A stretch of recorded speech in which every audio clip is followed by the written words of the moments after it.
1 Samuel 23:16, 17, 18. அப்பொழுது சவுலின் குமாரனாகிய யோனத்தான் எழுந்து காட்டில் இருக்கிற தாவீதினிடத்தில் போய் தேவனுக்குள் அவன் கையை திடப்படுத்தி நீ பயப்பட வேண்டாம், என் தகப்பனாகிய சவுலின் கை உம்மை கண்டுபிடிக்க மாட்டாது. நீர் இஸ்ரவேலின் மேல் ராஜாவாய் இருப்பீர். அப்பொழுது நான் உமக்கு இரண்டாவதாக இருப்பேன்.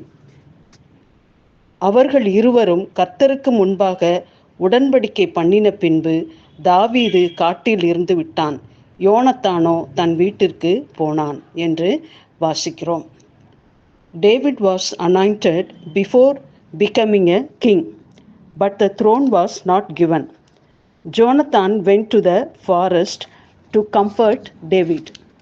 Jonathan knew very well that after his father, David will be made as king, and so he said that he will become the second to the king. Many were next to the king in the Bible. We can see many people were next to the king in the Bible. அதில் Joseph also became the second to the Pharaoh. ஆதியாகமம் 41-42 வசனங்களில் நாம் வாசிக்கிறோம். பார்வோன் யோசேப்பை நோக்கி, பார், எகிப்து தேசம் முழுமைக்கும் உன்னை அதிகாரியாக்கினேன் என்று சொல்லி பார்வோன் தன் கையில் போட்டிருந்த முத்திரை மோதிரத்தை கழற்றி அதை யோசேப்பின் கையில் போட்டு மெல்லிய வஸ்திரம், பொன் சரப்பணி இவைகளை இட்டு தன்னுடைய 2ஆம் ரதத்தில் ஏற்றி தெண்டனிட்டு பணியுங்கள் என்றான் என்று நாம் வாசிக்கிறோம். இப்போ Joseph also become the second to the Pharaoh. அதே மாதிரி நம்முடைய ஆண்டவராக இயேசு மணவாளன், he is our bridegroom. நம்ம சபை, புதிய ஏற்பாட்டு சபை பிரைட், வி ஆர் த மணவாட்டி சபை. நாம் கூட அவருக்கு, மணவாளனாகிய இயேசுக்கு இரண்டாவதாக மாற வேண்டும். இந்த சத்தியத்தை நாம் விளங்கி கொள்ள வேண்டும். அதே மாதிரி மொர்தெகாய், எஸ்தர் 10ஆம் அதிகாரத்தில் நாம் வாசிக்கிறோம். He became the second to the king. Before that, he was a watchman to the king. ராஜாவோடு சேர்ந்து நிற்பவர் மட்டுமே ராஜாவுக்கு இரண்டாவதாக மாற முடியும். முதல்ல அவன் வாட்ச்மேனாக தான் இருந்தான். அதுக்கப்புறம் எப்படி ராஜா தன் முத்திரை மோதிரத்தை கொடுத்து விட்டார், அவன் இரண்டாவதாக மாறினான். We should also be made next to Jesus. For that we must have certain qualities. Jonathan had these qualities. We will அதை எக்ஸாமின் பண்ணுவோம். ஜோனத்தான் இருந்த விசேஷித்தமான குணங்கள் அவன் எதை வைத்திருந்தான். முதலாவது 1 சாமுவேல் 18:1. Jonathan love David as his own soul. இருவரின் ஆத்துமாவும் இசைந்திருந்தது. Love is a great experience. His soul and David soul were united. Our lord wants to love us. God has chosen us to love him. நாம் அவரை நேசிக்கும்படியாகவே அவர் நம்மை தெரிந்து கொண்டிருக்கிறார். We have to love God more than any others and anything. Jesus told his disciples, மத்தேயு 10:37 என்ன வாசிக்கிறோம்? தகப்பனையாவது தாயையாவது என்னிலும் அதிகமாய் நேசிக்கிறவன் எனக்கு பாத்திரன் அல்ல.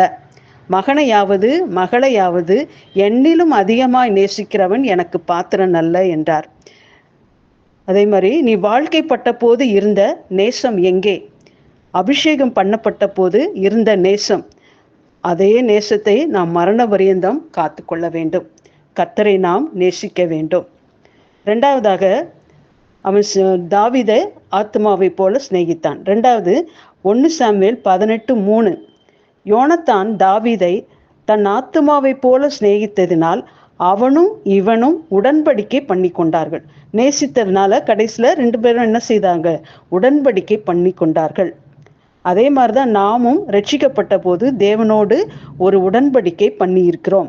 At salvation we made a covenant with God, and at the baptism also in good conscience, நல்ல மனசாட்சியில் உடன்படிக்கையை நாம் காத்து கொள்ள வேண்டும். நல் மனசாட்சியின் உடன்படிக்கை பண்ணுகிறோம். ஞானஸ்நானம் எடுக்கும்போது நல் மனசாட்சியின் உடன்படிக்கையை நாம் பண்ணுகிறோம். The Lord makes a covenant with us. எப்படி தாவீதும் யோனத்தானும் உடன்படிக்கை பண்ணி கொண்டார்களோ அதுபோல நாமும் ஆண்டவரோடு உடன்படிக்கை பண்ணப்பட்டிருக்கிறோம். At all situation we have to be with God. நாம் கர்த்தரோடு தான் இருப்போம் என்று உடன்படிக்கை பண்ணியிருக்கிறோம். அதை நாம் மரண வரைந்தும் காப்பாற்ற வேண்டும். மூன்றாவதாக 1 Samuel 18:4 Jonathan gave all whatever he had. அவன் கிட்ட இருந்ததெல்லாம் கொடுத்து விட்டான். எதெல்லாம் கொடுத்தான்? Robe, garment, sword and girdle. We should also give everything to God and our things should be accepted by God. நாம் அவருக்கு எல்லாவற்றையும் கொடுக்க வேண்டும். அது தேவனுடைய கருத்தில் அவர் அதை ஏற்றுக்கொள்ள வேண்டும். ஏற்றுக்கொள்ளக்கூடியதாக நம்முடைய காணிக்கை இருக்க வேண்டும். காயினுடைய காணிக்கை கர்த்தரால் ஏற்றுக்கொள்ளப்படவில்லை என்று வாசிக்கிறோம். இங்கே முதலாவது யோனத்தான் எது கொடுக்குறான்? சால்வை நீதியை காட்டுகிறது. நீதி என்னும் சால்வையை அவர் தரித்திருந்தால், இங்கே நம்முடைய சுய நீதியை அவரிடம் கொடுக்க வேண்டும். அவன் தாவீதிடம் கொடுத்து விட்டது போல நாம் என்ன செய்யணும்? ஆண்டவரிடம் நம்முடைய சுய நீதியை கொடுக்க வேண்டும். God wants to put on his righteousness. அவர் தம்முடைய நீதியை நமக்கு கொடுப்பார். நம்முடைய சுய நீதியை நாம் கொடுத்தாதான் அவர் தம்முடைய நீதியை நம்மிலே நிறைவேற்றுவார். நம்முடைய சுய நீதியெல்லாம் அழுக்கான கந்தையாய் இருக்கிறது என்று நாம் வாசிக்கிறோம். அதனால் அதை கொடுத்து விட வேண்டும். ரெண்டாவது வஸ்திரம், garment கொடுத்தான். Adam was covered by God's glory. முதலாவது தேவன் ஆபிரகாமை தன்னுடைய மகிமையினால் அலங்கரித்தார். அவன் பாவம் செய்த போது அந்த மகிமை போய்விட்டது. அதனால சுய மகிமையை நாம் கொடுத்து விட்டால் God will give you his glory. நம்முடைய சுய மகிமையை ஆண்டவரிடம் கொடுத்து விட்டோம்னா அப்போதுதான் அவர் தம்முடைய மகிமையை நமக்கு கொடுப்பார். வஸ்திரமாக நாம் தரித்து கொள்ளலாம். We should submit our garments. நம்முடைய கிரேட்னஸ் எல்லாவற்றையும் நாம் கொடுத்து விட வேண்டும். ஸ்வாட், அடுத்தது பட்டயத்தை கொடுக்கிறான். நீதிமொழிகள் 3:5 அதில் என்ன வாசிக்கிறோம்? சுய புத்தியின் மேல் சாயாதே. இந்த பட்டயம் என்பது சுய புத்தியை காட்டுகிறது.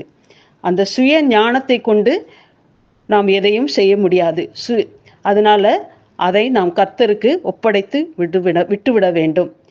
Then only God will fill us with his own wisdom. நம்முடைய ஞானத்தை ஆண்டவர்கிட்ட கொடுத்துட்டோம்னா தான் அவர் தம்முடைய ஞானத்தினால் நம்மை நிரப்புவார். அடுத்தது வில்லை கொடுத்தான். இது எதை காட்டுதுன்னா சுய மேன்மையை காட்டுகிறது. சுய மேன்மை நம்முடைய ஞானத்தை குறித்தோ நம்முடைய ஐஸ்வர்யத்தை குறித்தோ நம்முடைய பலனை குறித்தோ நாம் மேன்மை பாராட்டக்கூடாது. அதான் ஞானி எரேமியா 31 வாசிக்கிறோம். ஞானி தன் ஞானத்தை குறித்து மேன்மை பாராட்ட வேண்டாம். பராக்கிரமன் தன் பராக்கிரமத்தை குறித்து மேன்மை பாராட்ட வேண்டாம். ஐஸ்வர்யவான் தன் ஐஸ்வர்யத்தை குறித்து மேன்மை பாராட்ட வேண்டாம். மேன்மை பாராட்டுகிற தேவனை அறிந்திருக்கிறதை குறித்தே மேன்மை பாராட்ட வேண்டும் என்று நாம் வாசிக்கிறோம். அடுத்தது கேர்டில் கொடுத்துட்டான். இது இடைக்கச்சை. இந்த இடைக்கச்சை எதை காட்டுகிறதுனா சுய பலன். அந்த இடைக்கச்சை தான் பலனை தருகிறது. அந்த பலனை நம்முடைய சுய பலனை ஆண்டவரிடம் கொடுத்து விட வேண்டும். சுய பலத்தோடு நாம் எதையும் செய்ய முடியாது. இதை அப்படியே ஆண்டவரிடம் கொடுத்துக்க வேண்டும். என்னை பலப்படுத்துகிறவர் கிறிஸ்துவே. நம்முடைய சொந்த பலனால் ஒன்றும் செய்ய முடியாது என்று நாம் ஒப்பு கொடுக்க வேண்டும். கர்த்தரிடம் முழுமையாக ஒப்பு கொடுக்க வேண்டும். நம்முடைய கிரேட்னஸ் எல்லாவற்றையும் ஆண்டவரிடம் ஒப்பு கொடுக்க வேண்டும். இதுதான் அதை காட்டுது. இதையெல்லாம் யாரு? ஜோனத்தான் டேவிடிடம் கொடுத்து விட்டான். இது அவனுடைய ஸ்பெஷாலிட்டி. அடுத்தது அவனுடைய குவாலிட்டி என்னன்னா, he was delighted in David. கர்த்தருக்குள் மகிழ்ச்சியாய் இருக்க வேண்டும். நம் ஆண்டவருக்கு பிரியமானவர்களாக இருக்க வேண்டும். தாவீதை மகிழ்ச்சி தரக்கூடியவனாக அவன் இருந்தான். தாவீதுக்கு பிரியமானவனாக இருந்தான். If we please God we will be next to God. நாம் கர்த்தரை பிரியப்படுத்தணும்னா we will become next to God.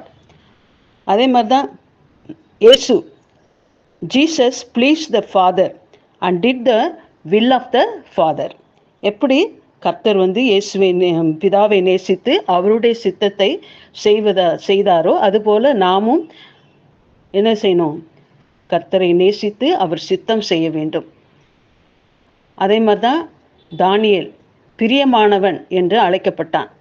தூதன் என்ன சொன்னான்? நீ வேண்டிக் கொண்ட பிரியமானவனே, நீ வேண்டிக் கொண்ட போதே கட்டளை பிறப்பிக்கப்பட்டது என்று தூதன் சொல்றான். So we should find what is pleasing to God. God should be pleased with us. நாம் அவரை பிரியப்படுத்தி ஜீவிக்க வேண்டும். கர்த்தர் நம்முடைய ஜீவியத்தை குறித்து சாட்சி கொடுக்க வேண்டும். பிரியமானவன் என்று சாட்சி கொடுக்க வேண்டும். அடுத்து 5வதாக நாம் பார்த்தோம்னா 1 Samuel 19:4. He said about the goodness of David. தாவீதை பற்றி நல்ல காரியத்தை எடுத்து சொல்லுகிறான். அதே போலவே நாமும் கர்த்தரை பற்றி எல்லாரிடம் சொல்ல வேண்டும். In the same way we have to say about the goodness of God to man and man to God. அதே போல மனுஷனுடைய நல்ல காரியத்தையும் நாம் பார்க்க வேண்டும். We should have a good testimony. Speak always only the goodness of others. மற்றவர்களை குறைகளை பற்றி நாம் பேசக்கூடாது. அவர்களுக்கு காணப்படுகிற நல்ல காரியங்களை குறித்தே நாம் மற்றவரிடம் பேச வேண்டும். அதே போல தேவனை பற்றியும் நாம் நல்ல சாட்சி கொடுக்க வேண்டும். அதே மாதிரி தான் போவாஸ் குணசாலி என்று ரூத்தை பற்றி சொன்னார். We should also emit fragrance in the midst of others. நாமும் கூட சாட்சி, நம்முடைய நற்கந்தம் வீசும் சாட்சியுள்ள ஜீவியம் செய்ய வேண்டும். அதே மாதிரி தான் நத்தானியேல், இதோ கபடற்ற உத்தம இஸ்ரவேலன் என்று கர்த்தர் சாட்சி கொடுத்தார். அதே போல தேமேத்திரேயு யாவராலும் நற்சாட்சி பெற்றவனாய் இருந்தான். 3 யோவான் 1:12. தேமேத்திரேயு எல்லாராலும் நற்சாட்சி பெற்றதும் அல்லாமல் சத்தியத்தாலும் நற்சாட்சி பெற்றவன், நாங்களும் சாட்சி கொடுக்கிறோம் என்று நாம் வாசிக்கிறோம். அதே போலதான் கொர்நேலியும், அந்த பட்டாளத்து ஆளும் என்னது, எல்லாரிடமும் நல்லவன் என்று சாட்சி பெற்றவனாக இருந்தான். அதே போலதான் நாமும் எல்லாரிடம் நல்லவன் என்ற சாட்சி, நற்சாட்சி உள்ளவர்களாய் நற்கந்தம் வீசும் வாசனை வீசும் ஜீவியம் செய்ய அழைக்கப்பட்டிருக்கிறோம் என்று பார்க்கிறோம். அடுத்து 6வதாக அவனுடைய குணம் என்னன்னா 1 சாமுவேல் 23:10. தேவனுக்குள் தாவீதின் கையை திடப்படுத்தினான். He went to the forest and strengthened his hands. யாருடைய hands? தாவீதுடைய கைகளை திடப்படுத்தினான். 1 தெசலோனிக்கேயர் 5:14. நாமும் கூட ஒழுங்கில்லாதவர்களுக்கு புத்தி சொல்லுங்கள், திடனற்றவர்களை தேற்றுங்கள், பலவீனரை தாங்குங்கள் என்று அப்போஸ்தலனாகிய பவுல் சொல்கிறார். நாம் அதை கடைபிடிக்க வேண்டும். திடனற்றவர்களை தேற்ற வேண்டும். நெகேமியா 2:18. அதில் என்ன வாசிக்கிறோம்? எழுந்து கட்டுவோம் வாருங்கள் என்று சொல்லி இந்த நல்ல வேலையை செய்வதற்கு தங்கள் கைகளை திடப்படுத்தினார்கள். அந்த ஜனங்கள் நெகேமியாவோடு சேர்ந்து எழுந்து கட்டுவோம் வாருங்கள் என்று சொல்லி அந்த நல்ல வேலைக்கு தங்கள் கைகளை திடப்படுத்தினார்கள் என்று வாசிக்கிறோம். நாமுமே நல்ல வேலை செய்வதற்கு நம்முடைய கைகளை திடப்படுத்த வேண்டும். ஏசாயா 41:6. ஒருவருக்கு ஒருவர் ஒத்தாசை செய்து திடன் கொள் என்று சகோதரனுக்கு சகோதரன் சொல்லுகிறான் என்று நாம் வாசிக்கிறோம். நம்ம ஒருவருக்கொருவர் ஒத்தாசை செய்ய வேண்டும், திடன் கொள் என்று தேற்ற வேண்டும் என்று இந்த சகோதர ஐக்கியத்தை நாம் பாதுகாத்து கொள்ள வேண்டும். Many people should be strengthened by us. நம்மால மற்றவர்கள் தேற்றப்பட வேண்டும், திடப்படுத்த வேண்டும். 1 சாமுவேல் 23:18. அவர்கள் இருவரும் கர்த்தருக்கு முன்பாக உடன்படிக்கை பண்ணின பின்பு தாவீது காட்டில் இருந்து விட்டான், யோனத்தானோ தன் வீட்டிற்கு போனான். இதுதான் யோனத்தானுடைய ஃபெயிலியர். இங்கே நாம் பார்க்குறோம். என்ன செஞ்சான்? எல்லாம் நல்ல தாவீதுக்கு உடன்படிக்கை செய்தான், அவனை நேசித்தான், தன்னுடைய சுய மேன்மையெல்லாம் கொடுத்து விட்டான். தாவீதுன்னு ஆத்மாவோடு அவனுடைய ஆத்மா இணைக்கப்பட்டிருந்து எல்லாம் சரிதான். ஆனால் என்ன செஞ்சான்? Jonathan could not forget his father's house. தன் தாப்பனுடைய வீட்டை அவனால் மறக்க முடியவில்லை. He joined his father. அவனுடைய தகப்பனோடு இணைந்து அப்படியே மரித்து போனான். அவனுக்கு தாவீதோடு காட்டிலிருந்து பாடுபட மனதில்லை. தாவீது மட்டும்தான் காட்டில் இருந்து விட்டான். அவனோடு கூட இருந்து திடப்படுத்திருக்கா போனவன் கடைசியில் அவனை விட்டு விட்டு வந்து விட்டான். யோனத்தானோ தன் வீட்டிற்கு போனான். வீட்டில் போய் தன் தகப்பனோட இருந்தான். அதனால தகப்பனோட சேர்ந்து மரித்தான் என்று வாசிக்கிறோம். அதனால இதுலேருந்து என்ன தெரியுது? ஆனால் யோசேப்பு என்ன செஞ்சான்? forgot his father's house. எனவே அவன் பார்வோனுக்கு இரண்டாவதாக சிங்காசனத்தில் உட்கார்ந்தான்.